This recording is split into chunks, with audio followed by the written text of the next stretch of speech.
Ideas that have helped Mankind, यानी कि वैसे विचार जिन्होंने मानव जाति की मदद की है। इनके राइटर है बर्ट्रैंड रसेल। कौन है? Bertrand Russell. Bertrand Russell 1872 to 1970, यानी बर्ट्रैंड रसल का ये जीवन काल दिया हुआ है 1872 से 1970। देखिए इस वीडियो को लास्ट तक देखिएगा, समरी तो आपका क्लियर होगा ही होगा, साथ साथ बहुत सारा ऑब्जेक्टिव भी इसमें आपको मिलेगा जो आपके बिहार बोर्ड में पूछे जा सकते हैं। जैसे पहला ऑब्जेक्टिव देखिए क्या बनेगा कि ideas that have helped kind का ऑथर कौन है, तो एक ऑब्जेक्टिव ये बनेगा बर्ट्रैंड रसल। बर्ट्रैंड रसल का जन्म कब हुआ था, तो 1872 में। दूसरा ऑब्जेक्टिव ये बन सकता है। तीसरा ऑब्जेक्टिव उनका निधन कब हुआ था, तो 1970 में। तीसरा ऑब्जेक्टिव ये बन सकता है। आगे बढ़िएगा, ए ब्रिटिश फिलोसफर, यानी कि बर्ट्रैंड रसल एक अंग्रेजी दार्शनिक थे। अंग्रेजी क्या थे? दार्शनिक थे। हिस्टोरियन यानी इतिहासकार थे। मैथमेटिशियन, एक गणितज्ञ भी थे। Advocate for the social reform, और समाज सुधारक के समर्थक भी थे। पैसिफिस्ट यानी शांतिवादी थे। And permanent rationalist of the 20th century, और 20वीं शताब्दी के प्रमुख तर्कवादी भी थे। वाज ए प्रोलिफिक राइटर, और एक बहुकृतिक लेखक भी थे। जरा सोचिए कि बर्ट्रैंड रसल के पास कितना सारा क्रेडिट था। एक फिलोसफर थे, हिस्टोरियन थे, मैथमेटिशियन थे, और सामाजिक सुधारक थे, शांतिवादी थे, प्रमुख तर्कवादी थे, और एक बहुकृतिक लेखक भी थे। तो ये तो हो गया लेखक परिचय, ऑथर का इंट्रोडक्शन। अब हम लोग आते हैं main ideas that have helped Mankind में बर्ट्रैंड रसल ने क्या कहा है, क्या उन्होंने लिखा है। इन दिस पीस, यानी कि इस गद्यांश में, इस पद में, द ऑथर, यहाँ पे देखिए टेल्स छूट गया है, टेल्स होगा। The author tells the ideas that have helped Mankind, यानी इस पद में लेखक उन विचारों के बारे में बताया है जिन्होंने मानव जाति की मदद की है। Can be chiefly categorised in two parts, यानी उन्हें दो मुख्य भागों में बांटा गया। किन्हीं दो मुख्य भागों में बांटा गया है। तो इस गद्यांश में, इस कहानी में लेखक ने जिन विचारों के बारे में बात किया है कि विचार में मानव जाति को मदद किया है, उन विचारों को दो भाग में बांट दिया है। कई भाग में? दो भाग में।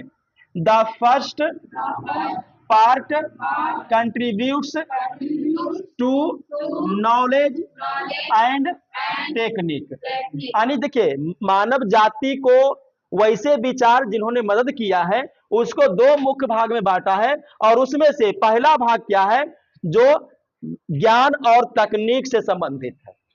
ठीक है, पहला भाग ज्ञान और तकनीक से संबंधित है। The other part is concerned with morality and politics, और दूसरा भाग नैतिकता और राजनीतिक से संबंधित है। फिर से समझिएगा इस चीज को यहां से कि इस गद्यांश में लेखक उन विचारों के बारे में बताते हैं और उन्हें मुख्य रूप से कितने भाग में? दो भाग में बांटते हैं। पहला भाग है ज्ञान और तकनीक से संबंधित, दूसरा भाग है नैतिकता और राजनीतिक से संबंधित। क्लियर? आगे बढ़ते हैं।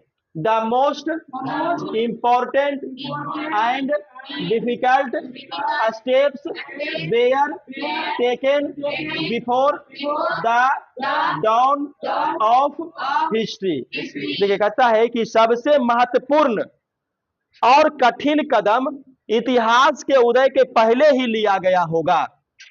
It can not be said with certainly. कहता है कि यह पूरे निश्चित के साथ नहीं कहा जा सकता है कि as to when and how language began, यानी भाषा का शुरुआत कब और कैसे हुआ होगा ये पूरे निश्चितता से बताया नहीं जा सकता है।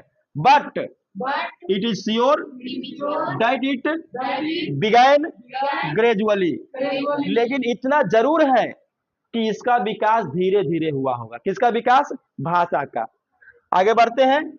एंड अदर ग्रेट आइडिया, एक दूसरा बहुत बड़ा विचार, दैट हेल्प्ड मैनकाइंड, जिन्होंने मानव जाति में को मदद किया, बाद यूटिलाइजेशन मतलब खोज, of fire used in cooking, यानी कि भोजन पकाने में आग का प्रयोग करने का खोज करना मानव जाति के मदद करने का ये सबसे बड़ा विचार था।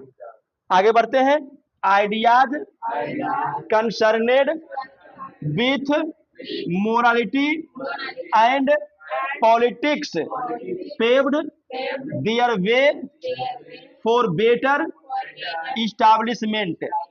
कहता है कि एक दूसरा विचार जो नैतिकता और राजनीतिक से संबंधित है, इसको विकास करने में स्थापित किया। People tamed those animals which their religion taught them to worship. देखिए कहता है कि लोग उन जानवरों को पालतू बनाना शुरू किया जिन्हें उनका धर्म पूजने के लिए सिखाता था। यानी कि धर्म में जिन जानवरों का पूजा होता था उसी जानवरों को वो लोग पालना शुरू कर दिया। जैसे अभी भी नहीं देखते, जैसे मान लो कि कोई घर में पठरू वगैरह खस्सी उसी पालता है ना, फलना देवता को गछा हुआ है वो पाल रहा है ना, तो पूजा करने के लिए भी पशु का क्या होता है, पालना शुरू करते हैं लोग। आगे बढ़ेंगे। Human beings are quite different from animals. कहता है कि मनुष्य जानवरों से बिल्कुल ही अलग होता चला गया। मनुष्य जानवरों से बिल्कुल ही अलग होता चला गया। मनुष्य जानवर से अलग क्यों हो गया? उसका भी कोई ना कोई रीजन होगा भाई। तो रीजन देखिए क्या है। They have ideas which help them to improve and advance in life. यानी उनके पास, किनके पास? मनुष्यों के पास वे विचार हैं जिनसे वे खुद में सुधार और अपने जीवन में आगे बढ़ने में मदद करते हैं। जानवरों के पास ऐसा विचार नहीं है।